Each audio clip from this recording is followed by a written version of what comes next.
যাব না। এক পাগল লোক দাবি করছে যে আপনি তার নিকট ঋণগ্রস্ত। আমরা তাকে প্রাসাদে আমন্ত্রণ জানিয়েছি এবং কিছু অর্থ দিয়েছি, কিন্তু সে তা গ্রহণ করেনি। সে এখন কোথায়? এখানে যাব না। তাকে আসতে বলুন। আপনার যা আদেশ। ফয়সাল এফেন্দিকে আসতে বলো ছেলে।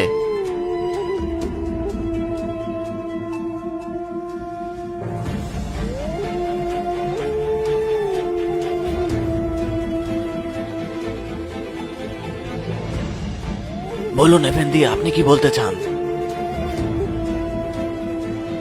যাব না, আপনি আমার কাছে ঋণগ্রস্ত। আপনার কাছে আমি কিভাবে ঋণগ্রস্ত বৎস? এফেন্দি, আমি ব্যবসা করতাম। ব্যবসায় লোকসান হওয়ায় দেউলিয়া হয়ে গেলাম, আর এ কারণেই আমি অনেক ঋণের মধ্যে জর্জরিত। প্রতি রাতে ঋণ মুক্তির জন্য আমি আল্লাহর কাছে দোয়া করতাম এফেন্দি।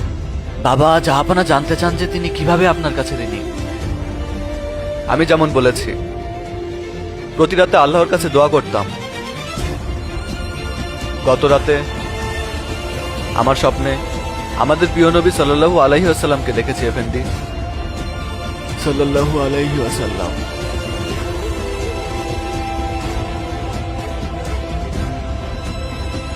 তিনি আমাকে বলেছিলেন, আমার হামিদকে বলো প্রতি রাতে সে আমার উপরে যে সালাতুস সালাম এবং জিকির পাঠ করত, গত রাতে সে তা পাঠ করেনি। যাও এবং গিয়ে তোমার প্রয়োজনের কথা তাকে বলো। তিনি এমনটা বলেছিলেন আফেন্দি।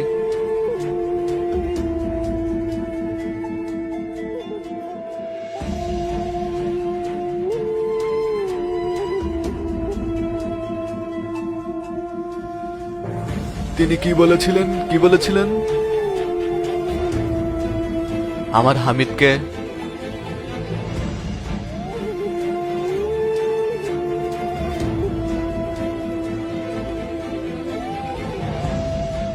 এগুলো নিন।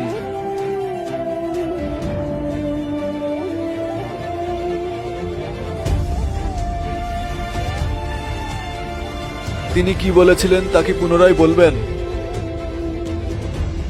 আমার হামিদ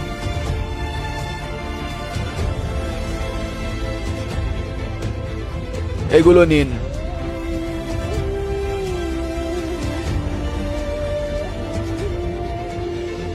আরো একবার বলুন তিনি কি বলেছিলেন। প্রিয় নবী আমাকে স্বপ্নের মধ্যে বলেছেন যে আমার হামিদকে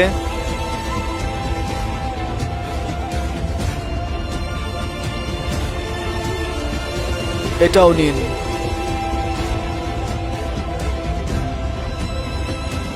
আর একবার বলুন আমার হামিদ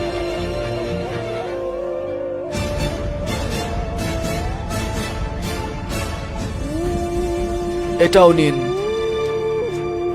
বাবা, এ পরিমাণ কি আপনার জন্য যথেষ্ট নয়? যথেষ্ট পাশা, আমি তৎক্ষণাৎ আমার ঋণ পরিশোধ করব।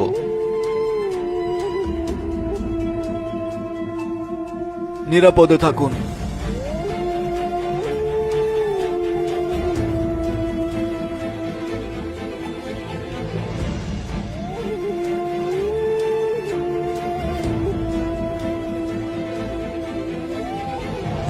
জাহাপনা,